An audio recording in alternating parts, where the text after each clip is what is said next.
बिस्मिल्लाहिर्रहमानिर्रहीम। अस्सलामुअलैकुम। दोस्तों, हज़रत सुलेमान अलैहिस्सलाम को जो बादशाहत अता हुई, ऐसी बादशाहत न पहले किसी को मिली और न आइंदा किसी को मिलेगी। आप अलैहिस्सलाम की बादशाहत सिर्फ इंसानों पर न थी, बल्कि आप अलैहिस्सलाम ने जिन्नात पर भी बादशाहत की। हवाएं भी आप अलैहिस्सलाम के ताबे थीं और आप अलैहिस्सलाम ने चरिंद परिंद के ऊपर भी बादशाहत की है, क्योंकि आप अलैहिस्सलाम को अल्लाह ताला ने चरिंद परिंद की बोली भी सिखला दी थी। और ये बादशाहत अल्लाह ताला ने हज़रत सुलेमान अलैहिस्सलाम को उनकी दुआ पर अता फरमाई थी। आज की वीडियो में हज़रत सुलेमान अलैहिस्सलाम की बादशाहत और आप अलैहिस्सलाम की ज़िंदगी से चंद दिलचस्प, हैरत अंगेज़ और ईमान अफरोज़ वाक़यात आपकी खिदमत में पेश किए जाएंगे। आप अलैहिस्सलाम की ज़िंदगी का हर वाक़या ही अजीब और हैरत अंगेज़ है, लिहाजा वीडियो को आपने बग़ैर स्किप किए मुकम्मल देखना है। दोस्तों, याद रहे कि हज़रत सुलेमान अलैहिस्सलाम हज़रत दाऊद अलैहिस्सलाम के बेटे हैं और दाऊद अलैहिस्सलाम की वफ़ात पर सुलेमान अलैहिस्सलाम को बादशाहत मिली थी। कहते हैं हज़रत सुलेमान अलैहिस्सलाम को अल्लाह ताला ने बचपन से ही इल्म व हिकमत, फ़हम व फ़रासत, फ़तानत व ज़हानत और बेपनाह क़ुव्वत फ़ैसला से नवाजा था। एक मरतबा हज़रत दाऊद अलैहिस्सलाम के दरबार में दो अफराद एक मुकद्दमा लेकर हाजिर हुए। उनमें एक बकरी वाला और दूसरा किसान था। किसान ने दावा किया कि उस शख्स की बकरियों ने मेरे खेत में घुसकर उसे तबाह बर्बाद कर डाला। हज़रत दाऊद अलैहिस्सलाम ने अपने इल्म व तजर्बे के पेशे नज़र फ़ैसला दिया कि खेती का नुकसान बकरियों के रेवड़ की कीमत के बराबर है, लिहाजा बकरियों का पूरा रेवड़ बतौर तावान मुदई को दे दिया जाए। फ़रीक़ैन अदालत से बाहर निकले तो दरवाजे पर नौउम्र हज़रत सुलेमान अलैहिस्सलाम से मुलाकात हो गई। उन्होंने मुकदमे के बारे में दरियाफ़्त किया और फ़ैसला सुनकर दोनों को लेकर वालिद मोहतरम की खिदमत में हाजिर हुए और गुजारिश की, अगर इजाज़त हो तो इस फ़ैसले से मुतल्लिक़ अपनी राय पेश करूं। इजाज़त मिलने पर हज़रत सुलेमान अलैहिस्सलाम बोले, आप अलैहिस्सलाम बकरियां तो खेत वाले को दे दें ताकि वो उनसे फ़ायदा उठाता रहे, और खेत की ज़मीन बकरियों वाले के स्पुर्द कर दें कि वो उसमें काश्त करके खेत को इस हालत में ले आए जैसा बकरियों के चरने से पहले था। फिर खेत वापस किसान को दे दें और बकरियां बकरी वाले को। हज़रत दाऊद अलैहिस्सलाम को ये फ़ैसला बहुत पसंद आया और इसी का तज़किरा कुरान मजीद में यूँ हुआ है, और दाऊद और सुलेमान को याद कीजिए जबकि वो खेत के मामले में फ़ैसला कर रहे थे कि कुछ लोगों की बकरियां रात को चर गई थीं और हम उनके फ़ैसले में मौजूद थे और हमने उसका सही फ़ैसला सुलेमान को समझा दिया। दोस्तों, रिवायात बताती हैं कि हज़रत सुलेमान अलैहिस्सलाम ने अल्लाह ताला से अपनी बादशाहत के लिए दुआ मांगी थी, जैसा कि कुरान मजीद में आप अलैहिस्सलाम की दुआ मौजूद है कि हज़रत सुलेमान अलैहिस्सलाम ने यूँ दुआ मांगी, ए मेरे परवरदिगार, मेरी मग़फ़िरत फरमा और मुझे ऐसी बादशाहत अता कर जो मेरे बाद किसी को भी मुयस्सर ना हो, बेशक तू बड़ा अता फरमाने वाला है। हज़रत सुलेमान अलैहिस्सलाम की ये दुआ अल्लाह के दीन के गलबे ही के लिए थी। चुनाचे अल्लाह अज़्ज़ा वजल ने दुआ कबूल फरमाई और उन्हें अज़ीमुश्शान हुकूमत अता फरमाई। आप हफ्ते अक़लीम के बादशाह थे। दुनिया की हर शय आप अलैहिस्सलाम के मती और फरमाबरदार थी। हवा को हुक्म देते तो वो महीनों का सफ़र घंटों में तय कर देती। चरिंद परिंद हर हुक्म के ताबेदारी के लिए हाजिर होते। सरकश जिन्नात हर वक्त हाथ बांधे अहकामात की बजा आवरी के लिए तैयार रहते और शयातीन जंजीरों में जकड़े रहते। जैसा कि सूरह अनबिया में इरशाद है, और हमने तेज़ हवा सुलेमान अलैहिस्सलाम के ताबे कर दी जो उनके हुक्म से उस मुल्क में चलती थी जिसमें हमने बरकत दी थी, यानी मुल्क शाम, और हम हर चीज़ से बाखबर हैं। हज़रत हसन बसरी रहमतुल्लाह अलैह फरमाते हैं कि हवा के मुसख्खर करने का वाक़या हज़रत सुलेमान अलैहिस्सलाम के साथ उस वक्त पेश आया जब आप अलैहिस्सलाम अपने लश्करी घोड़ों के मुआयने में मसरूफ़ थे। इस असना में आप अलैहिस्सलाम की असर की नमाज फ़ौत हो गई। चूँकि इस गफलत का सबब घोड़े बने थे, लिहाजा उन्होंने अपने उन खूबसूरत और बेश बहा घोड़ों को ज़िबाह कर दिया। हज़रत सुलेमान अलैहिस्सलाम ने जब अपनी सवारी के जानवर कुर्बान कर दिए तो अल्लाह ताला ने उन्हें उससे बेहतर सवारी अता फरमा दी और हवा को मुसख्खर कर दिया। हज़रत सुलेमान अलैहिस्सलाम के इन घोड़ों का वाक़या कुरान मजीद की सूरह अस्क़ाद की आयत नंबर 31, 32 और 33 में यूँ मौजूद है।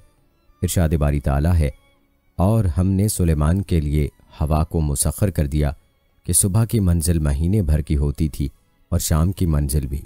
यानी हज़रत सुलेमान अलैहिस्सलाम माए आयान सल्तनत और लश्कर तख्त पर बैठ जाते और जिधर आप अलैहिस्सलाम का हुक्म होता, हवाएं उसे उतनी रफ्तार से ले जाती कि एक महीने जितनी मुसाफत सुबह से दोपहर तक की एक मंजिल में तय हो जाती, और फिर इसी तरह एक महीने की मुसाफत दोपहर से रात तक में, यानी इस तरह एक दिन में 2 महीनों की मुसाफत तय होती। इब्ने अबी हातिम ने हज़रत सईद बिन जुबैर रहमतुल्लाह अलैह से नकल किया है कि तख्ते सुलेमानी पर 6 लाख कुर्सियां रखी जाती थीं, जिन पर हज़रत सुलेमान अलैहिस्सलाम के साथ अहले ईमान इंसान और उनके पीछे अहले ईमान जिन्नात बैठते। फिर परिंदों को हुक्म होता कि वो तख्त पर साया कर लें ताकि आफताब की तपिश से तकलीफ ना हो। हवा उस अजीम शान तख्त को उठाकर जहाँ का हुक्म होता वहाँ पहुँचा देती। बाज़ रिवायात में है कि इस हवाई सफ़र के वक्त पूरे रास्ते हज़रत सुलेमान अलैहिस्सलाम सर झुकाए अल्लाह के ज़िक्र व शुक्र में मशगूल रहते। दोस्तों, आपने सुलेमान अलैहिस्सलाम के तख्त का तज़किरा मुलाहिज़ा फरमाया। याद रहे कि ये तख्त और हवा की हुक्मरानी सुलेमान अलैहिस्सलाम के अलावा किसी नबी या किसी बादशाह को नसीब नहीं हुई।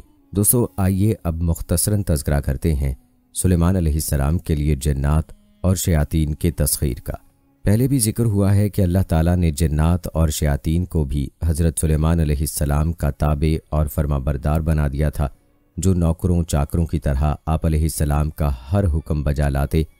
वह आप अलैहिस्सलाम के लिए समंदर की तह से कीमती मोती, हीरे, जवाहरात निकाल लाते। हज़रत सुलेमान अलैहिस्सलाम को बड़ी और ख़ूबसूरत इमारतें बनाने का शौक़ था, चुनांचे वो आप अलैहिस्सलाम के हुक्म पर शानदार इमारतें बनाते। अगर उनमें से कोई सरकशी करता तो हज़रत सुलेमान अलैहिस्सलाम उसे सज़ा देते और जंजीरों में जकड़ देते, जैसा कि सूरह अनबिया की आयत नंबर 82 में अल्लाह ताला का इरशाद है, हमने बहुत से शयातीन भी उनके ताबे किए थे जो उनके फरमान से गौते लगाते थे और उसके सिवा भी बहुत से काम करते थे और उनके निगहबान हम ही थे। दोस्तों, आपको बताते चलें कि इन जिनों में भी 2 तरह के जन्नात थे। एक तो अहले ईमान थे जो अपने नबी अलैहिस्सलाम का हर हुक्म मजहबी फरीज़ा समझकर पूरा करते, लेकिन जो जिन काफर थे उन्हें शयातीन कहा गया। वो अपने कुफ्र और सरकशी के बावजूद हज़रत सुलेमान अलैहिस्सलाम के ताबे फरमान तो रहते, लेकिन उनसे नुकसान का भी अंदेशा था, इसलिए अल्लाह ताला ने उनकी हिफाजत फरमाई। जैसा कि सूरह सबा में इरशाद है, जो कोई उनमें से हमारे हुक्म से फिरेगा उसको हम आग का मज़ा चखाएंगे। मुफस्सिरीन फरमाते हैं कि अल्लाह ताला ने एक फ़रिश्ता मुकर्रर फरमा दिया था जिसके हाथ में आग का सोंटा होता, जो जिन हज़रत सुलेमान अलैहिस्सलाम के हुक्म से सरताबी करता, फ़रिश्ता उसे सोंटा मारता जिससे वो जलकर भस्म हो जाता। दोस्तों, अब बात करते हैं हज़रत सुलेमान अलैहिस्सलाम की बादशाहत के एक और वसफ़ की, जो कि तांबे का एक चश्मा है। कुरान मजीद में इरशाद बारी ताला है, और हमने उनके लिए तांबे का चश्मा बहा दिया। दोस्तों, अल्लाह ताला की जानिब से हज़रत सुलेमान अलैहिस्सलाम को अता किए गए मौजज़ात में से एक पिघले हुए तांबे के वो चश्मे हैं जिनमें जिन्नात बड़ी बड़ी देगें, लगन, बर्तन और बहरी जहाज़ तैयार किया करते थे। तौरात और जदीद तारीख़ी तहकीकात से पता चलता है कि हज़रत सुलेमान अलैहिस्सलाम ने बड़े पैमाने पर बहरी तजारत का सिलसिला शुरू किया था। एक तरफ इस्यून जाबर से उनके तजारती जहाज़ बहिरा अहमर में यमन और दूसरे जनूबी व मशरक़ी ममालिक की तरफ जाते, और दूसरी तरफ बहिरा रोम की बंदरगाहों से उनका बेड़ा, जिसे बाइबल में तरसी बेड़ा कहा गया है, मगरबी ममालिक की तरफ जाया करता था। कहा जाता है कि इस्यून जाबर में उनके ज़माने की एक अजीम व शान भट्टी मिली है। आसार कदीमा के माहिरीन का अंदाज़ा है कि यहाँ अदूम के इलाके और बाकी कानों से खाम लोहा और तांबा लाया जाता और इसी भट्टी में पिघलाकर उसे दूसरे कामों के अलावा जहाज़ साजी में भी इस्तेमाल किया जाता था।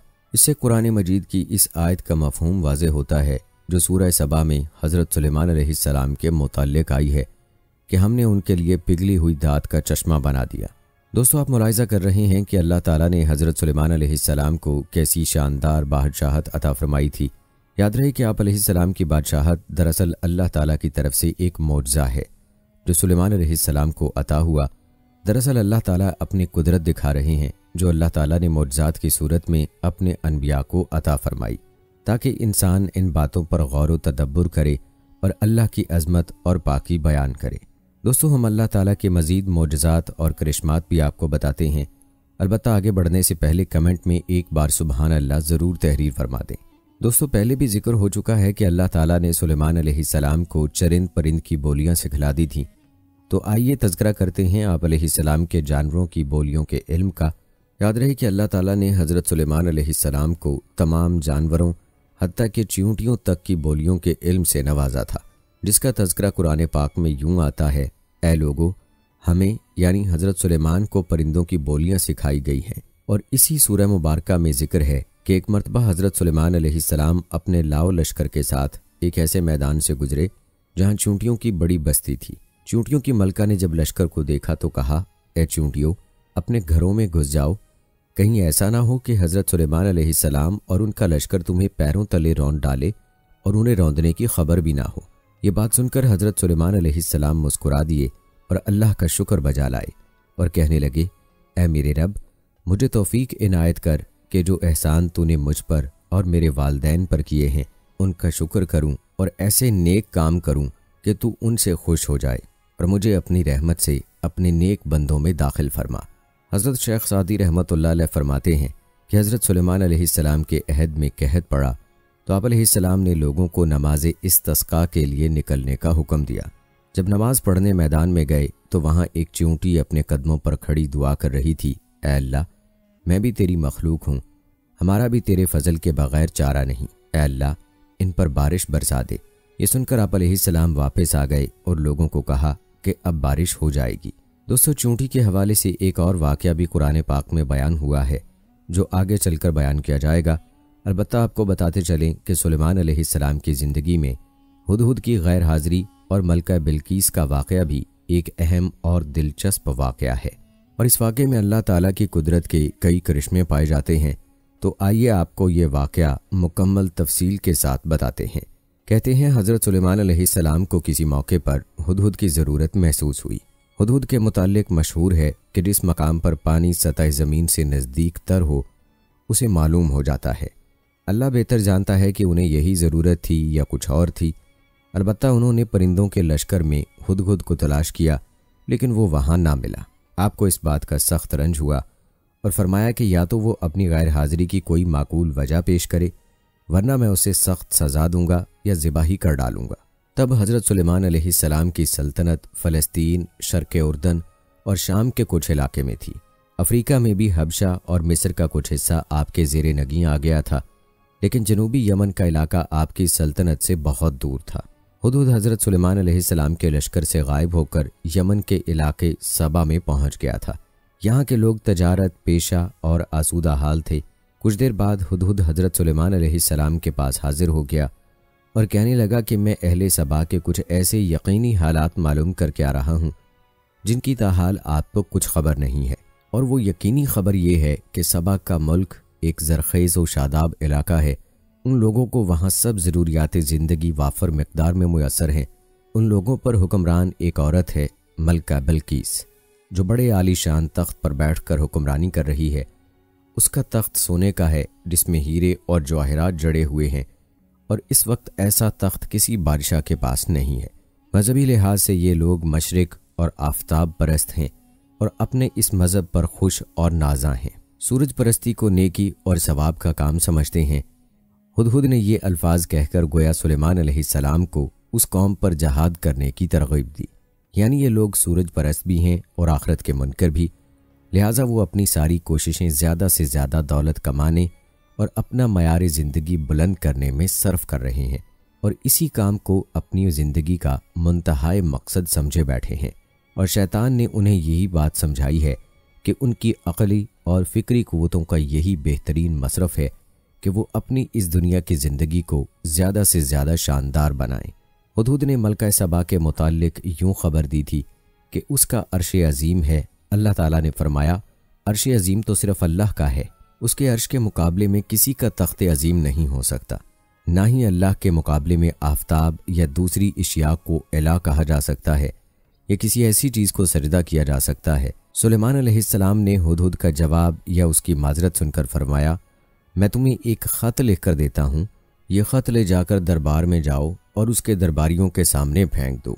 फिर इंतज़ार की खातिर एक तरफ हट जाओ, फिर देखना कि उस ख़त का उन पर रद्द अमल क्या होता है और वापस आकर मुझे इस रद्द अमल के मुताबिक इत्तला भी दो। इससे जहाँ ये बात मालूम हो जाएगी कि इस यकीनी ख़बर को हम तक पहुँचाने में कहाँ तक सच्चे हो, वहाँ उन लोगों के रद्द अमल से ये भी मालूम हो जाएगा कि वो लोग किस ज़हनीत के मालिक हैं।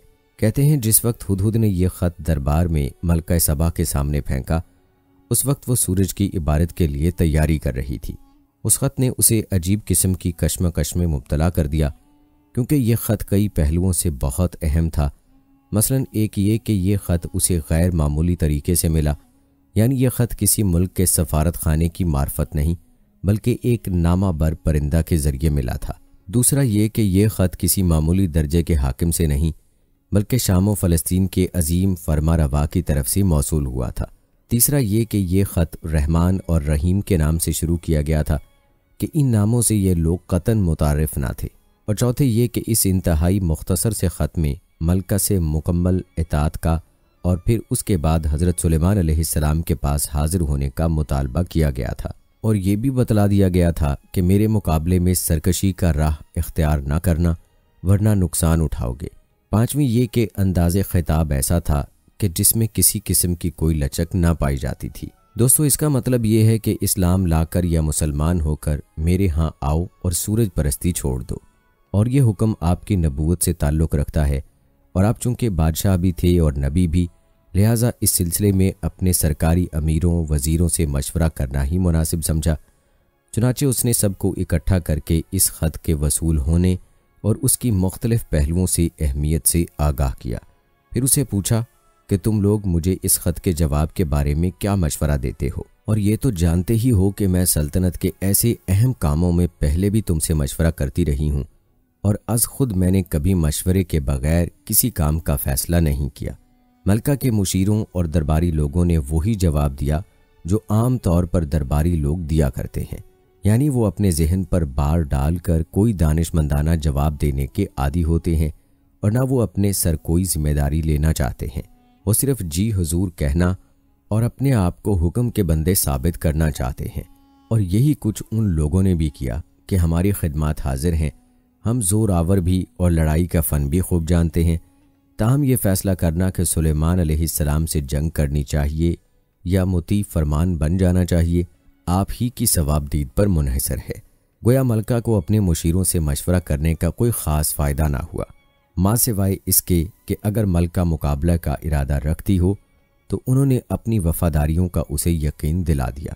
दोस्तों, ख़त के अंदाज़े ख़िताब से मलका को ये मालूम हो गया था कि सुलेमान आम फरमारवाओं की तरह नहीं बल्कि उनकी पुश्त पर कोई गैर मामूली ताकत है। और ये भी मालूम हो रहा था कि अगर मलका और उसके पैरोकार मोती फरमान बनकर सुलेमान अलैहिस्सलाम के पास हाजिर ना हुए तो हज़रत सुलेमान अलैहिस्सलाम उनकी सरकूबी के लिए ज़रूर उन पर चढ़ाई करेंगे। हज़रत सुलेमान अलैहिस्सलाम ये तो गवारा कर सकते थे कि ये लोग सूरज परस्ती छोड़कर राह रास्त पर आ जाएं तो उनसे कुछ तारुज़ ना किया जाए, मगर ये गवारा ना कर सकते थे कि उनके पास असबाब व वसाइल मौजूद होने के बावजूद उनके कुर्बो जवार में इस तरह ऐलानिया मुल्क की सतह पर शिर्क और सूरज परस्ती होती रहे। लिहाजा मलका के ख़तरात कुछ मौहूम ख़तरात न थे।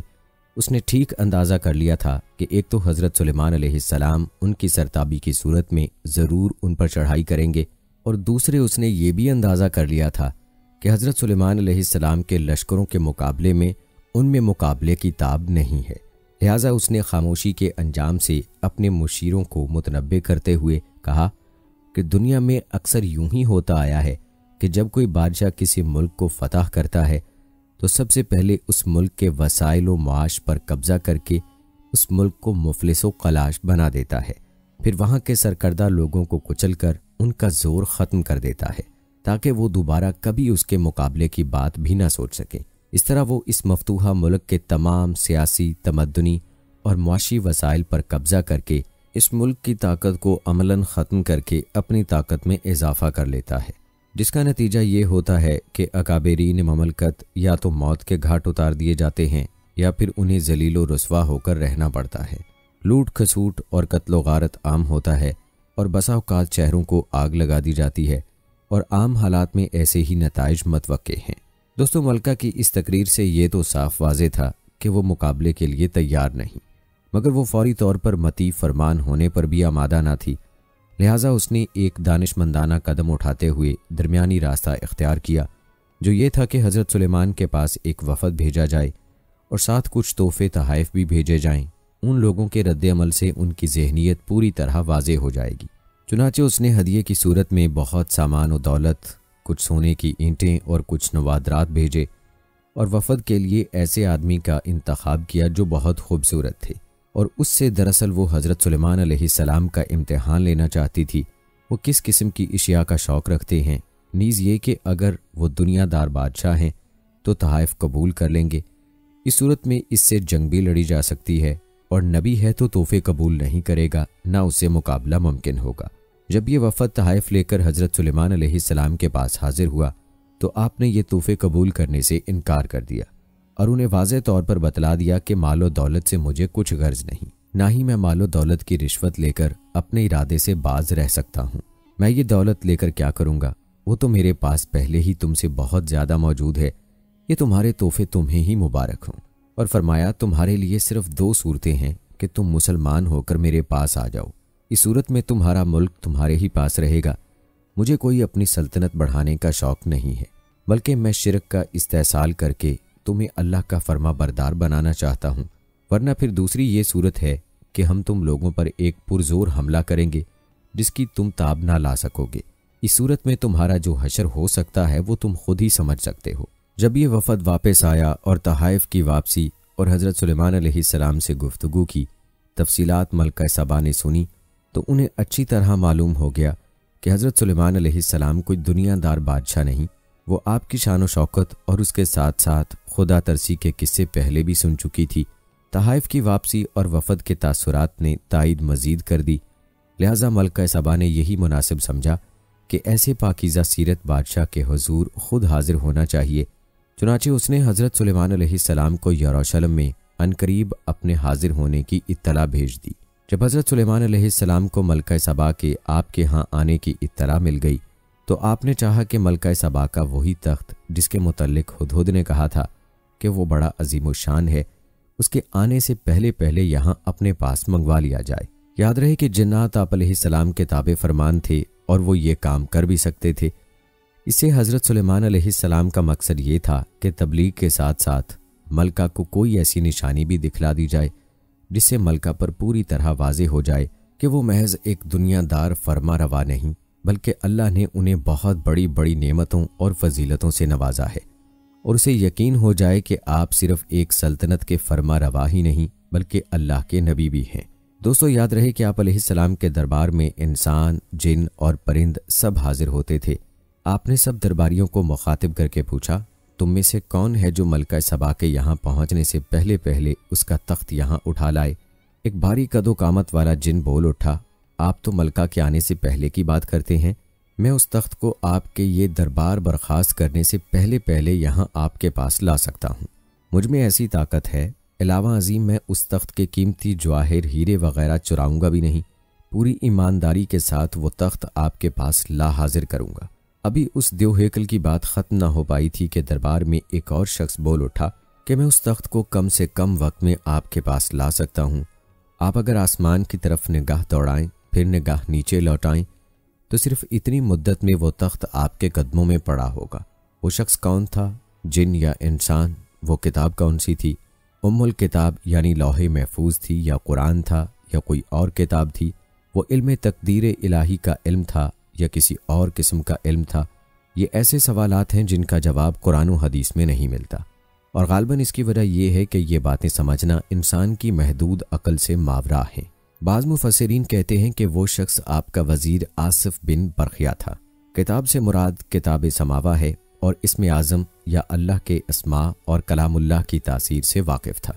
लेकिन ये सब क़यास आराइयाँ हैं। अलबत्ता नतीजा कुरान ने वाज़े तौर पर बतला दिया कि वो शख्स अपने दावे में बिल्कुल सच्चा था, और फिल वाक़े उसने चश्मे ज़दन में मलका बल्कीस का तख्त हज़रत सुलेमान अलैहिस्सलाम के पास ला हाजिर किया था। कहते हैं मलका बिल्कीस जब हज़रत सुलेमान अलैहिस्सलाम के दरबार में पहुंची तो उसे तख्त दिखाकर पहला सवाल ही ये किया गया कि क्या तुम्हारे पास भी ऐसा तख्त है? वो बड़ी अक्लमंद औरत थी, उसने फ़ौरन पहचान लिया कि ये तख्त उसी का है।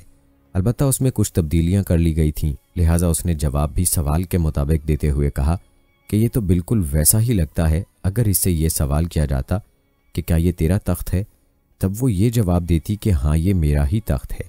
इस इम्तिहान से हज़रत सुलेमान अलैहिस्सलाम ने उसके अक्लमंद होने का अंदाज़ा कर लिया। इस सवाल के बाद जो बात सुलेमान अलैहिस्सलाम उसे समझाना चाहते थे उसका उसने खुद ही इजहार कर दिया और कहने लगी, ये अर्श के यहाँ लाने का काम वाकई मोजज़ाना है जो आपकी नबूवत पर दलील है। लेकिन हमें तो इससे पहले ही आपके मुतालिक बहुत कुछ मालूमात हासिल हो चुकी हैं और हम आपके ताबे फरमान बनकर ही यहाँ आए हैं।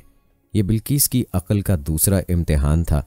हज़रत सुलेमान अलैहिस्सलाम ने अपने महल का सेहन कुछ इस अंदाज से बनवाया था जिसके ऊपर शीशा जड़ा हुआ था, लेकिन जब कोई शख्स महल में दाखिल होता तो उसका जाविया निगाह ऐसा होता था कि उसे वो सेहन एक गहरे पानी का हौज मालूम होता था जिसमें पानी लहरें मार रहा हो, और उसकी कैफियत कुछ ऐसी थी जैसे किसी दूर से देखने वाले को रेत का तोदा या शराब ठाठे मारता हुआ पानी नजर आता है। आपने बिल्कीस से फरमाया कि चलो अब महल में चलें। बिल्कीस ने जब सेहन का ये नज़ारा देखा तो उसे पानी का गहरा हौज समझकर अपनी पिंडलियों से अपने पांचे उठा लिए। तब सुलेमान अलैहिस्सलाम ने उसे बतलाया कि पांचे ऊपर चढ़ाने की ज़रूरत नहीं, ये पानी का हौज नहीं बल्कि शीशे का चिकना फर्श है। गोया वो इस इम्तिहान में धोखा खा गई। यानी जिस तरह मैंने शीशे के सेहन को पानी का लहरें मारने वाला गहरा हौज समझकर गलती खाई है, इसी तरह मैं और मेरी कौम सूरज की चमक और दमक देखकर उसे माबूद समझने लगे। तो ये भी हमारी फाश गलती और अपने आप पर जुल्म था। दोस्तों, बिल्कीस जो अल्लाह रब्बुल इज़्ज़त पर ईमान लाई तो ये उसकी बसीरत थी, और कई वाक़यात पहले ऐसे गुजर चुके थे जिनसे उसे ये यकीन होता जा रहा था कि सुलेमान अलैहिस्सलाम वाकई हक पर हैं और अल्लाह के नबी हैं और उसके मज़हब की बुनियाद बातिल पर है। सबसे पहले तो उसने ख़त के मज़मून से ये नतीजा अख़ज़ किया था कि इस किस्म का ख़त भेजने वाला कोई आम फरमारवा नहीं हो सकता। फिर जिस नामाबर यानी हुदहुद के ज़रिए उसे यह ख़त पहुँचा था वो भी एक गैर मामूली बात थी, और तहाइफ की वापसी से भी उसने ये अंदाज़ा लगा लिया था कि वो कोई दुनियादार फरमारवा नहीं, नीज़ ये कि वो कभी उसके मुकाबले की ताब ना ला सकेगी। फिर तहाइफ लाने वाले वफ़द ने जो अजीम फरमारवा के मुनकिसराना मिजाज और पाकीज़ा सीरत के हालात बयान किए थे तो उन बातों से भी वो शदीद मुतासिर हो चुकी थी। फिर जब वो हज़रत सुलेमान अलैहिस्सलाम के पास पहुंची तो जिस तख्त को वो अपने पीछे छोड़कर आई थी उसे अपने सामने पड़ा देखकर वो हज़रत सुलेमान अलैहिस्सलाम की नबूवत की दिल से कायल हो चुकी थी। अब महल में दाखिले के वक्त जिस चीज़ ने उसे सबसे ज़्यादा मुतासिर किया वो ये चीज़ थी कि इतना बड़ा फरमारवा जिसके पास उससे कई गुना ज़्यादा मालो दौलत और ऐशो इशरत के सामान मौजूद हैं, वो इस कदर अल्लाह का शुक्रगुजार और मुनकिसरुल मिजाज और मतवाज़े भी हो सकता है। इन सब बातों ने मिलकर उसे मजबूर कर दिया कि वो हज़रत सुलेमान अलैहिस्सलाम के सामने अब बरमला अपने ईमान लाने का ऐलान कर दे।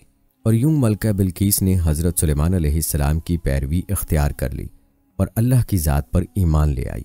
दोस्तों, याद रहे कि मलका बिल्कीस का ये वाक़या हज़रत सुलेमान अलैहिस्सलाम की बादशाहत के अहम वाक़यात में से है जो आपने मुलाहिज़ा किया। आप अलैहिस्सलाम के वाक़यात में बैतुल मुक़द्दस की तामीर और आप अलैहिस्सलाम की मौत का वाक़या भी एक दिलचस्प और अहम वाक़या है जो आपको बताएंगे, लेकिन इससे पहले सुलेमान अलैहिस्सलाम के चंद मज़ीद वाक़यात आपके गोश गुजार करते हैं। कहते हैं एक दिन हज़रत सुलेमान अलैहिस्सलाम दरिया के किनारे बैठे हुए अल्लाह की कुदरत के नज़ारे फरमा रहे थे तो देखा कि एक चूंटी आई जिसके मुंह में एक दाना था, रिज़्क था, और ये इस खुराक को उस दाने को लेकर दरिया के किनारे जा रही थी। हज़रत सुलेमान अलैहिस्सलाम ये सब देख रहे थे कि चूंटी चलते चलते आहिस्ता आहिस्ता अपनी रफ्तार से चलते हुए दरिया के किनारे जा पहुंची। इस दौरान एक अजीब वाक़या आप अलैहिस्सलाम ने देखा कि जब यह चूंटी दरिया के पास पहुंची तो दरिया में से एक मेंढक बाहर आया और मुंह खोला। चूंटी उसके मुंह में चली गई और मेंढक वापस दरिया में चला गया। ये सब मंजर अल्लाह के नबी अलैहिस्सलाम देख रहे थे। कुछ देर बाद वो मेंढक फिर बाहर आया, उसने फिर मुंह खोला और चूंटी उसके मुंह से बाहर आ गई। हज़रत सुलेमान अलैहिस्सलाम ने गौर किया तो एक फ़र्क महसूस हुआ कि इससे पहले चूंटी जब मेंढक के मुंह में गई थी तो उसके मुंह में दाना था, एक रिज़्क था जो अब उसके मुंह में नहीं था। चूँकि हज़रत सुलेमान अलैहिस्सलाम चरिंद परिंद सबसे बात किया करते थे तो आप अलैहिस्सलाम ने चूंटी को तलब किया और पूछा कि ये क्या मामला है, कि तुम क्या कर रही हो? अभी तुम मुंह में दाना लेकर मेंढक के मुंह में गई थी, तुम गई कहाँ थी? ये चूंटी कहने लगी, ए पैगंबर खुदा, इस समंदर की गहराई में जाकर दूर एक पत्थर है, ये पत्थर अंदर से खाली है, उस पत्थर के अंदर एक कीड़ा रहता है। अल्लाह ताला ने उस कीड़े को ऐसे मकाम पर पैदा किया है कि वो वहाँ से निकल नहीं सकता, वही उसकी कुल कायनात है। मुझे अल्लाह ताला ने उस काम पर मुकर्रर किया है कि मैं उसको खाना पहुँचाऊँ। कादर मुतलक ने इस मेंढक को मामूर किया है। मेंढक रोज़ाना मुझे अपने मुंह में लेकर पानी से होता हुआ इस पत्थर के पास लेकर जाता है। वो मेंढक अपना मुंह उस पत्थर के सुराख पर रख देता है। मैं उसके मुंह से निकलकर कीड़े के पास जाती हूँ। वो अनाज जो मेरे मुंह में होता है वो अनाज मैं उसके पास रख देती हूँ। ये मेंढक मेरा इंतज़ार करता रहता है। मैं वापस उसके मुंह में दाखिल हो जाती हूँ। ये पानी में तैरते हुए मुझे वापस पानी से बाहर ले आता है। हज़रत सुलेमान अलैहिस्सलाम ने उससे पूछा, जब तुम उसके लिए खाना ले जाती हो तब तुमने उसकी कभी कोई गुफ्तगू सुनी है? चूंटी कहने लगी, हाँ, जब मैं उसके लिए खाना लेकर जाती हूँ तो हर रोज़ मैं उस कीड़े की गुफ्तगू सुनती हूँ। हज़रत सुलेमान अलैहिस्सलाम ने दरियाफ्त फरमाया कि उसकी गुफ्तगू क्या है, वो कीड़ा क्या कहता है? चूंटी बोली, वो कीड़ा कहता है, ऐ वो ज़ात जिसने समंदर की गहराइयों में इस पत्थर के अंदर भी मुझे नहीं भुलाया, अपने मोमिन बंदों पर अपनी रहमत को भी मत भूलना। उस चूंटी की कहानी सुनने के बाद हज़रत सुलेमान अलैहिस्सलाम के दिल में एक ख्वाहिश पैदा हुई और आप अलैहिस्सलाम ने इस ख्वाहिश का तज़किरा अल्लाह से कर डाला। हज़रत सुलेमान अलैहिस्सलाम की यह ख्वाहिश क्या थी और अल्लाह ने क्या जवाब दिया, और हज़रत सुलेमान अलैहिस्सलाम तौबा पर क्यों मजबूर हुए, आइए आपको बताते हैं। याद रहे कि सुलेमान अलैहिस्सलाम की यह ख्वाहिश खुदा न खास्ता किसी तकब्बुर की वजह से नहीं थी, बल्कि अल्लाह ताला से मोहब्बत के सबब थी, मखलूक़ात से मोहब्बत के सबब थी। आप अलैहिस्सलाम की ख्वाहिश थी कि एक दफ़ा अल्लाह की मखलूक को मैं खाना खिलाऊंगा और अल्लाह ताला के दिए हुए रिज़्क़ ही में से खिलाऊंगा। लिहाजा हज़रत सुलेमान अलैहिस्सलाम अल्लाह से हम कलाम हुए और अर्ज़ किया कि ए मेरे माबूद, तू मुझे इजाज़त दे कि मैं तेरी तमाम मखलूक़ात को पूरे साल का खाना खिलाऊं, उनकी दावत करूं। ए मेरे रब, ये मेरी ख्वाहिश है। तो अल्लाह ताला ने उनके पास वही भेजी और फरमाया, ए सुलेमान, तू इस पर हरगिज़ कुदरत नहीं रखता। हज़रत सुलेमान अलैहिस्सलाम ने एक मरतबा फिर दरख्वास्त की, मुझे सिर्फ 7 दिन की ही इजाज़त दें कि मैं आपकी मखलूक़ात को खाना खिला सकूं। अल्लाह तबारक व तआला ने एक मरतबा फिर फरमाया, ए सुलेमान, तू इस पर कुदरत नहीं रखता। हज़रत सुलेमान अलैहिस्सलाम ने तीसरी मरतबा फिर फरमाया, ए मेरे परवरदिगार, मुझे सिर्फ 1 दिन की ही इजाज़त दें कि मैं आपकी तमाम मखलूक़ात को खाना खिला सकूं। अल्लाह तबारक व तआला ने तीसरी मरतबा फिर फरमाया, ए सुलेमान, तू इस पर कुदरत नहीं रखता। बहरहाल अल्लाह ताला ने हज़रत सुलेमान अलैहिस्सलाम को 1 दिन की इजाज़त दे दी कि वो दुनिया की तमाम मखलूक़ात को खाना खिलाएं। जब आप अलैहिस्सलाम को इजाज़त मिल गई तो आप अलैहिस्सलाम ने तमाम जन्नात को और इंसानों को हुक्म दिया कि वो तमाम के तमाम उन चीज़ों को जो ज़मीन पर हलाल हैं, यानी गाय, बैल, बकरियां, दुम्बे वग़ैरह वग़ैरह, और इन तमाम चीज़ों को जो जिनसे हैवान में से हैं, यानी परिंदे वग़ैरह, उन सब को जमा कर लें। जिन्नात और इंसानों ने मिलकर इन तमाम चीज़ों को हज़रत सुलेमान अलैहिस्सलाम के सामने पेश कर दिया। बड़ी बड़ी देगें तैयार की गईं। फिर उन जानवरों को ज़िबाह किया गया और उनको पकाया गया। आप अलैहिस्सलाम ने हवाओं को हुक्म दिया कि खाने पर शीरीं और धीमे अंदाज में चलती रहे ताकि खाना ख़राब ना हो जाए। हवा चूँकि हज़रत सुलेमान अलैहिस्सलाम के मातहत थी, इसलिए हवा शीरीं और धीमे अंदाज में उन खानों पर चलती रही। इसके बाद हज़रत सुलेमान अलैहिस्सलाम ने दस्तरखान बिछाया जिसकी लंबाई इतनी ज़्यादा थी कि अगर एक इंसान उसके सिरे से चलना शुरू करता तो दूसरे सिरे तक पहुंचने में उसको 1 महीने का वक्त गुजर जाता, और इतनी ही उस दस्तरखान की चौड़ाई भी थी। जब तमाम चीज़ें तैयार हो चुकीं तो अल्लाह तबारक व तआला ने हज़रत सुलेमान अलैहिस्सलाम के पास वही भेजी और फरमाया, ए सुलेमान, तू मखलूक़ात में से किससे दावत शुरू करेगा? अब हज़रत सुलेमान अलैहिस्सलाम ने फरमाया, ए मेरे परवरदिगार, मैं दरिया के जानवरों से शुरू करूँगा। तो अल्लाह ताला ने समंदर की एक मछली को हुक्म दिया कि वो हज़रत सुलेमान अलैहिस्सलाम की दावत खाए, क्योंकि आज उनके लिए हज़रत सुलेमान अलैहिस्सलाम की तरफ से दावत है। मछली ने सर उठाया और कहने लगी, ए सुलेमान, मैंने सुना है तूने ज़ियाफ़त का दरवाज़ा खोल दिया है और आज तू मेरी ज़ियाफ़त करेगा। हज़रत सुलेमान अलैहिस्सलाम ने फरमाया, ए मछली, तूने ठीक सुना है, आ जाओ और खाना शुरू करो। वो मछली आगे बढ़ी और दस्तरखान के एक सिरे से खाना शुरू कर दिया। मछली ने इस कदर खाया कि वो कुछ ही देर में सारे का सारा दस्तरखान ही साफ़ कर दिया और उसके बाद आवाज़ लगाई, ए सुलेमान, मुझे खाना खिलाओ और मेरा पेट भरो, मेरा पेट अभी तक नहीं भरा। हज़रत सुलेमान अलैहिस्सलाम ने फरमाया, तू तो सारा खा गई और इससे भी तेरा पेट नहीं भरा। तो मछली ने कहा, ए सुलेमान, क्या मेहमान के लिए मेज़बान का जवाब इस तरह से होता है? ए सुलेमान अलैहिस्सलाम, आप खूब जान लीजिए, जो खाना आपने कई रोज़ से बनाया था, जिस खाने को आपको बनाने में कई दिन लग गए थे, इतना खाना मेरा परवरदिगार 1 दिन में मुझे 3 मरतबा पहुंचाता है और आज तक कभी भी उसमें कमी नहीं हुई। इसलिए ए सुलेमान अलैहिस्सलाम, आज मेरे खाने से रोकने का सबब तू बना है, क्योंकि रिज्क तूने अपने जिम्मे ले लिया था और तूने मेरे खाने में कमी कर ली। उसी वक्त हज़रत सुलेमान अलैहिस्सलाम अल्लाह तबारक व तआला के सामने सजदे में गिर पड़े और कहने लगे, पाक है वो ज़ात जो कफ़ालत करने वाली है मखलूक की रोज़ियों के साथ, मखलूक जानती भी नहीं कि कहाँ से आता है। दोस्तों, बेशक हमारा रिज्क सिर्फ़ और सिर्फ अल्लाह ही की तरफ से है, चुनाचे हमें रिज्क सिर्फ उसी से मांगना चाहिए और कभी अपने मालो दौलत और वजारत के बलबूते पर इंसान को नाज नहीं करना चाहिए कि मेरे पास माल है, मनसब है, बल्कि सब कुछ होने के बावजूद भी अल्लाह से मांगते रहना चाहिए, क्योंकि हर चीज़ का मालिक और हमारी रोज़ी का राज़िक सिर्फ और सिर्फ अल्लाह है। दोस्तों, बयान किया गया वाक़या भी हज़रत सुलेमान अलैहिस्सलाम के दौर का हैरत अंगेज़ और सबक आमूज़ वाक़या था। आइए आपको हज़रत सुलेमान अलैहिस्सलाम के दौर की एक और चूंटी का वाक़या भी सुनाते हैं कि जिसका तज़किरा अल्लाह रब्बुल इज़्ज़त ने कुरान पाक में भी फरमाया है। रिवायात में आता है कि हज़रत सुलेमान अलैहिस्सलाम जब अपने लश्करों को लेकर चले और एक जंगल पर गुजर हुआ जहाँ चूंटियों का लश्कर था। लश्कर सुलेमान अलैहिस्सलाम को देखकर एक चूंटी ने दूसरी चूंटियों से कहा कि जाओ अपने अपने सुराखों में चली जाओ, कहीं ऐसा ना हो कि लश्कर सुलेमान चलता हुआ तुम्हें रौंद डाले और उन्हें इल्म भी ना हो। हज़रत हसन फरमाते हैं उस चूंटी का नाम हरमस था। ये बनु शाबान के कबीले से थी भी लंगड़ी, बकदर भेड़िए के उसे खौफ हुआ कहीं सब रौंदी जाएंगी और पिस जाएंगी। ये सुनकर हज़रत सुलेमान अलैहिस्सलाम को तबस्सुम बल्कि हंसी आ गई और उसी वक्त अल्लाह ताला से दुआ की कि ऐ अल्लाह, मुझे अपनी इन नेमतों का शुक्रिया अदा करना इल्हाम कर जो तूने मुझ पर इनाम की है, मसलन परिंदों और हैवानों की ज़ुबान सिखा देना वगैरह। नीज़ जो नेमतें तूने मेरे वालदैन पर इनाम की हैं कि वो मुसलमान मोमिन हुए वगैरह, और मुझे नेक अमल करने की तौफीक दे जिनसे तो खुश हो, और जब मेरी मौत आ जाए तो मुझे अपनी नेक बंदों और बुलंद रफ़क़ा में मिला दे जो तेरे दोस्त हैं। हज़रत सुलेमान अलैहिस्सलाम चूँकि जानवरों की बोलियां समझते थे, उसकी बात को भी समझ गए और बेइख्तियार हंसी आ गई। और अल्लाह को उस चूंटी की ये अदा बहुत ही पसंद आई कि उसने अपने कबीले की बाकी चूंटियों की फ़िक्र की। लिहाजा अल्लाह रब्बुल इज़्ज़त ने उस चूंटी का तज़किरा अपनी मुबारक किताब कुरान करीम में भी फरमाया और उस चूंटी के नाम की पूरी सूरत कुरान पाक में नाजिल फरमाई। दोस्तों, हज़रत सुलेमान अलैहिस्सलाम के दौर की एक और चूंटी का तज़किरा भी किताबों में मिलता है।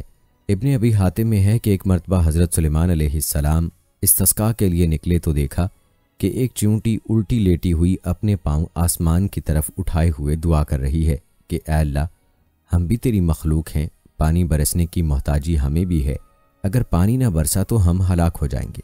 ये दुआ उस चूंटी की सुनकर आपने लोगों में ऐलान किया, लौट चलो, किसी और ही की दुआ से तुम पानी पिलाए गए। दोस्तों, मालूम हुआ कि अल्लाह ताला की तमाम मखलूकात अल्लाह की तस्बीह बयान करती हैं और अल्लाह से दुआएं भी मांगती हैं, अल्लाह को पुकारती हैं।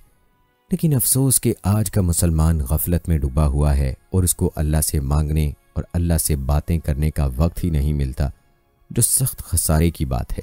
दोस्तों, ये थे चंद वाक़यात हज़रत सुलेमान अलैहिस्सलाम की ज़िंदगी से जो आपके मोजज़ात और आप अलैहिस्सलाम की बादशाहत से मुताल्लिक़ थे। अब तज़किरा करते हैं बैतुल मुक़द्दस की तामीर का और सुलेमान अलैहिस्सलाम की वफ़ात के हैरत अंगेज़ वाक़े का। दोस्तों, याद रहे कि अल्लाह के हर काम में कोई ना कोई हिकमत पोशीदा होती है। अल्लाह का कोई काम ऐसा नहीं है जो हिकमत से खाली हो। हज़रत सुलेमान अलैहिस्सलाम की वफ़ात के वाक़े में भी अल्लाह ताला की हिकमतें मौजूद हैं, जिनके बारे में आपको कुरान पाक और मुख्तलिफ़ तफासीर की रोशनी में बताएंगे। लेकिन पहले हज़रत सुलेमान अलैहिस्सलाम की वफ़ात का हैरत अंगेज़ वाक़या मुलाहिज़ा फरमाएं। दोस्तों, कहते हैं बैतुल मुक़द्दस की तामीर जो हज़रत दाऊद अलैहिस्सलाम ने शुरू की थी, हज़रत सुलेमान अलैहिस्सलाम ने उसकी तकमील फरमाई। रिवायात बताती हैं कि उसमें कुछ काम तामीर का बाकी था और ये तामीर का काम जिन्नात के सुपुर्द था और इन जिन्नात की तबीयत में सरकशी गालिब थी। लेकिन हज़रत सुलेमान अलैहिस्सलाम के खौफ से जिन्नात काम करते थे। उनकी वफ़ात का जिन्नात को इल्म हो जाता तो फ़ौरन काम छोड़ बैठते और तामीर रह जाती। इसका इंतज़ाम हज़रत सुलेमान अलैहिस्सलाम ने बिइज़्ने रब्बानी ये किया कि जब मौत का वक्त आया तो मौत की तैयारी करके अपनी महराब में दाखिल हो गए, जो शफाफ शीशे से बनी हुई थी। बाहर से अंदर की सब चीज़ें नज़र आती थीं। हज़रत सुलेमान अलैहिस्सलाम अपने मामूल के मुताबिक इबादत के लिए एक असा का सहारा लेकर खड़े हो गए। आप अलैहिस्सलाम इस अंदाज से खड़े हुए कि रूह परवाज करने के बाद भी आप अलैहिस्सलाम का जिस्म मुबारक उस असा के सहारे अपनी जगह जमा रहा इसी हालत में हज़रत सुलेमान अलैहिस्सलाम की रूह वक्त मुकर्ररा पर कब्ज़ कर ली गई, मगर वो अपने असा के सहारे अपनी जगह जमे रहे और बाहर से ऐसे नज़र आते कि इबादत में मशगूल हैं। आप अलैहिस्सलाम का जन्नात पर इस कदर रोब था कि जन्नात की ये मजाल न थी कि पास आकर देखते, लिहाजा वो सुलेमान अलैहिस्सलाम को जिंदा समझकर काम में मशगूल रहे, यहाँ तक कि साल भर गुजर गया और तामीर बैतुल मुक़द्दस का बकिया काम पूरा हो गया। बैतुल मुक़द्दस का काम पूरा होने पर अल्लाह ताला ने घुन के कीड़े को, जो दीमक की तरह ही एक कीड़ा होता है और कुरान करीम ने उसको दाबतुल अर्ज़ के नाम से मौसूम किया है, असाए सुलेमानी पर मुसल्लत कर दिया। उस कीड़े ने असा की लकड़ी को अंदर से खाकर कमज़ोर कर दिया। यूं असे का सहारा ख़त्म हुआ तो सुलेमान अलैहिस्सलाम का जिस्म मुबारक गिर गया। उस वक्त जिन्नात को उनकी मौत की खबर हुई। दोस्तों, ये था हज़रत सुलेमान अलैहिस्सलाम की मौत का अजीब वाक़या कि आप अलैहिस्सलाम की रूह कब्ज़ हो जाने के बाद भी एक अरसे तक आप अलैहिस्सलाम का जिस्म मुबारक आप अलैहिस्सलाम के महराब में अल्लाह के हुक्म से अपनी हालत पर मौजूद रहा। आप अलैहिस्सलाम की मौत के इस वाक़े में क्या क्या हिकमतें पोशीदा हैं, इस हवाले से मुख्तलिफ मुफस्सिरीन की तफसीर आपको बताते हैं। दोस्तों, यहाँ ये बात सोचने की है कि हज़रत सुलेमान अलैहिस्सलाम, जिनको ऐसी बेमिसल हुकूमत और सल्तनत हासिल थी कि सिर्फ सारी दुनिया पर ही नहीं बल्कि जन्नात और तय्यूर और हवा पर भी उनकी हुकूमत थी, मगर उन सब सामानों के बावजूद मौत से उनको भी नजात ना थी। और ये कि मौत तो मुकर्ररा वक्त पर आनी थी जो आकर रही। इसीलिए तो कहा जाता है कि मौत ऐसी अटल हकीकत है कि जिसका इनकार किसी को नहीं। दोस्तों, हज़रत सुलेमान अलैहिस्सलाम की मौत के वाक़े की एक बड़ी हिकमत ये थी कि जिन्नात को अल्लाह ताला ने दूर दराज की मुसाफत चंद लम्हात में कता कर लेने की कुव्वत अता फरमाई थी और बहुत से ऐसे हालात व वाक़यात से वाकिफ़ होते थे जिनको इंसान नहीं जानते थे। जब वो इंसानों को इन वाक़यात की खबर देते तो इंसान ये समझते थे कि ये गैब की खबर है और जिन्नात को भी इल्म गैब हासिल है।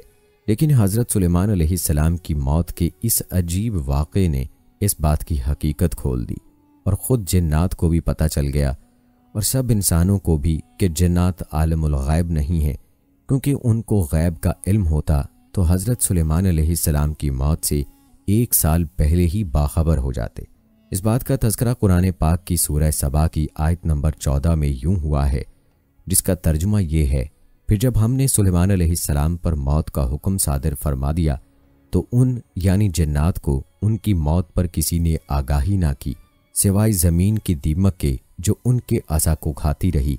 फिर जब आपका जिस्म ज़मीन पर आ गया तो जिन्नात पर जाहिर हो गया कि अगर वो गैब जानते होते तो इस ज़िल्लत अंगेज़ अजाब में ना पड़े रहते। दोस्तों, इस आयत से साबित होता है कि हज़रत सुलेमान अलैहिस्सलाम की नाश मुबारक ज़मीन पर कुछ अरसे के लिए मौजूद रही, जो कि सड़ने गलने से महफूज रही, क्योंकि अल्लाह ताला ने अनबिया कराम के जिस्मों को पाक और साफ बनाया है और मिट्टी को हराम करार दिया है कि वो नबियों के जिस्मों को छुए भी। दोस्तों, तफसीर ज़ियाउल कुरान में हज़रत सुलेमान अलैहिस्सलाम की वफ़ात की हिकमतों को यूं बयान किया गया है कि जिन्नात गैबदानी का दावा किया करते थे और इस वजह से वो इंसानों पर अपना रोब बैठाते और उन्हें तरह तरह की ऐसी बातें बताते जिनका ताल्लुक अमूर गैबिया से होता। अल्लाह ताला की गैरत ने उनका भांडा चौराहे में फोड़ दिया। हज़रत सुलेमान अलैहिस्सलाम को उस वक्त मौत से हमकनार किया जब वो असा पर टेक लगाए मसरूफ़ इबादत थे। आपकी रूह परवाज़ कर गई, लेकिन आपका जिस्म मुबारक असा के सहारे जूं का तूं खड़ा रहा। जिन्नात जो आपके हुक्म से बड़े कठिन और मुशक्क़त तलब कामों में जुटे हुए थे और आपके खौफ से सुस्ती ना कर सकते थे, वो आपको खड़ा देखते तो समझते कि आप जिंदा सलामत हैं। ज़रा गफलत बरती तो खाल उधेड़ लेंगे। इसी तरह पूरा साल गुजर गया। हुक्म इलाही से दीमक ने असा को चाटना शुरू कर दिया। नीचे से ऊपर तक उसे खोखला करने में 1 साल का अरसा बीत गया। जब वो बिल्कुल खोखला हो गया और आपका बोझ ना सहार सका तो टूट गया और आप अलैहिस्सलाम नीचे ज़मीन पर आ रहे। तब जिन्नात को पता चला कि जिसके खौफ से उन्होंने अपने आप को मुसीबत में मुब्तला रखा वो तो अरसे से वफ़ात पा चुके हैं। तो अब उनके दावे की हकीकत फाश हो गई। नीज़ वो लोग जो उन जिन्नात की गैबदानी के दावे को सच्चा समझ रहे थे, उन्हें भी पता चल गया कि ये अपने दावे में सरासर झूठे हैं। यानी तमाम जिनों पर यह हकीकत वाज़ेह हो गई कि उनके सरदार जो गैबदानी की लाफें मारा करते थे, वो बिल्कुल झूठे थे। अगर उन्हें गैब का इल्म होता तो वो साल भर अपनी जान को इस मुसीबत में ना डाले रखते। या उसका मफहूम ये है कि लोगों पर यह हकीकत खुल गई कि जिन्नात को गैब का कोई इल्म नहीं। जिन्नात के सरे गुरूर को खाक में मिलाने के साथ साथ अल्लाह ताला ने शान नबूवत का मुशाहिदा भी करा दिया। आम इंसान अगर असा पर टेक लगाकर खड़ा हो और वो ऊँग जाए तो उसका तवाज़ुन बरकरार नहीं रहता और फौरन ज़मीन पर गिर पड़ता है। फिर मौत के बाद चेहरे की रंगत बदल जाती है, जिस्म में तरह तरह के तगय्युरात रूनुमा होने लगते हैं। लेकिन यहाँ आप साल भर टेक लगाए खड़े रहे, चेहरा उसी तरह फूल की तरह शगुफ्ता रहा, बदन बिल्कुल तरोताज़ा रहा, ताफुन और बोसीदगी तो दूर, लिबास भी वैसे ही पाक साफ रहा। न मौसम गर्मा की हिद्दत, लू और हब्स ने जस्ते अथर को मुतासर किया और न मौसम सरमा का कोई असर जाहिर हुआ। अल्लाह ताला ने बेबसीरत लोगों को ज़ाहिरी आंखों से मुशाहिदा करा दिया कि नबी की ज़ाहिरी ज़िंदगी का जाहो जलाल तो तुम देखते रहे, अब इसके इंतकाल के बाद भी उसकी शान रफ़ी को देखो। इसी तरफ तफसीर उस्मानी में हज़रत सुलेमान अलैहिस्सलाम की वफ़ात का तज़किरा यूँ हुआ है। फरमाते हैं हज़रत सुलेमान अलैहिस्सलाम जिनों के हाथ से मस्जिद बैतुल मुक़द्दस की तजदीद करा रहे थे। जब मालूम किया कि मेरी मौत आ पहुँची, जिनों को नक्शा बताकर आप एक शीशे के मकान में दरवाज़ा बंद करके इबारत इलाही में मशगूल हो गए। जैसा कि आपकी आदत थी कि महीनों खलवत में रहकर इबादत किया करते थे, इसी हालत में फ़रिश्ते ने रूह कब्ज़ कर ली और आपका जिस्म मुबारक लकड़ी के सहारे खड़ा रहा। किसी को आपकी वफ़ात का एहसास ना हो सका। वफ़ात के बाद मुद्दत तक जिन बदस्तूर तामीर करते रहे।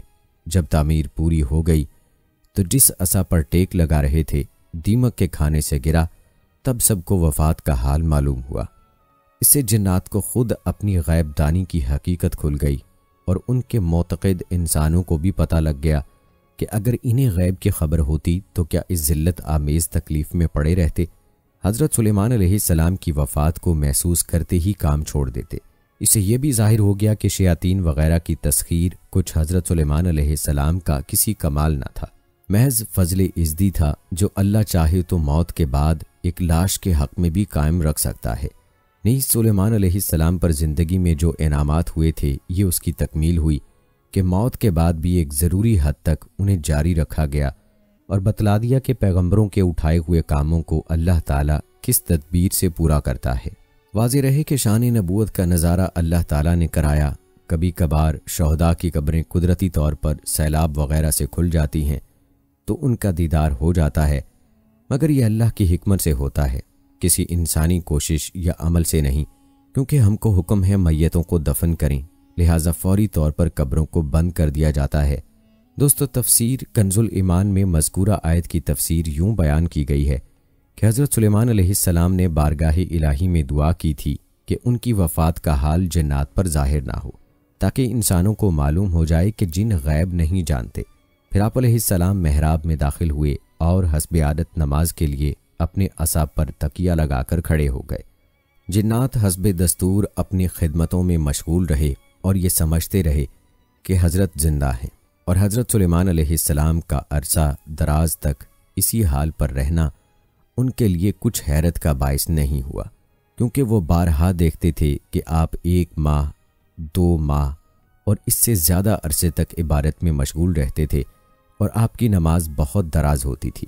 हत्ता कि आपकी वफ़ात के पूरे 1 साल बाद तक जिन्नात आपकी वफ़ात पर मुत्तला ना हुए और अपनी खिदमतों में मशगूल रहे, यहाँ तक कि बहुक्म इलाही दीमक ने आपका असा खा लिया और आपका जिस्म मुबारक जो लाठी के सहारे से कायम था ज़मीन पर आया। उस वक्त जिन्नात को आपकी वफ़ात का इल्म हुआ। दोस्तों, जहाँ तक सुलेमान अलैहिस्सलाम के लिए जिन्नात और शयातीन की तस्खीर का मामला है, तो इस हवाले से हम पहले ही आपको कुरान और हदीस की रोशनी में तफसील बता चुके हैं। दोस्तों, आपने हज़रत सुलेमान अलैहिस्सलाम की ज़िंदगी के हैरत अंगेज़ वाक़यात और आप अलैहिस्सलाम की वफ़ात का वाक़या, इसमें पोशीदा हिकमतों के बारे में जाना।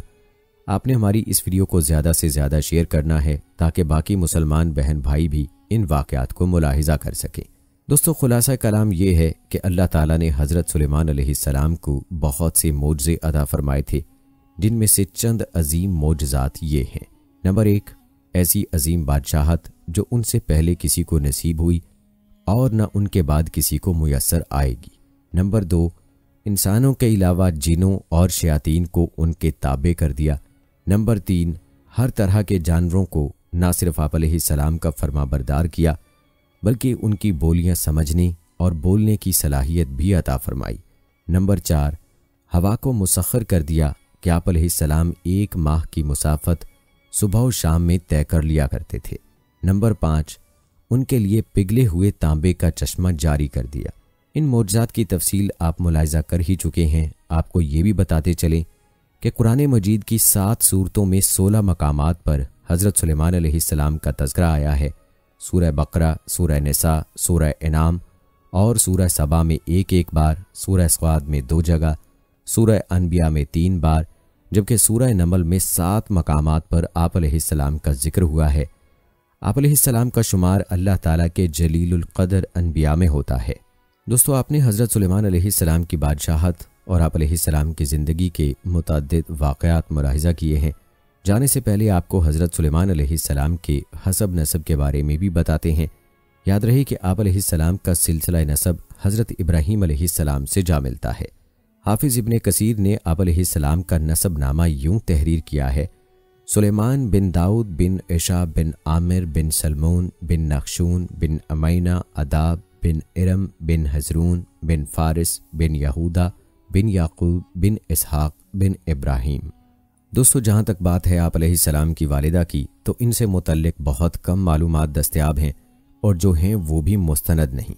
अलबत्ता इब्ने माजा में एक हदीस है, रसूलुल्लाह सल्लल्लाहु अलैहि वसल्लम ने फरमाया, सुलेमान बिन दाऊद अलैहिस्सलाम की वालिदा ने एक दफ़ा नसीहत फरमाई, बेटा रात भर सोते ही ना रहा करो, इसलिए कि रात के अक्सर हिस्से को नींद में गुजारना इंसान को क़यामत के दिन अमाल खैर से मोहताज बना देता है।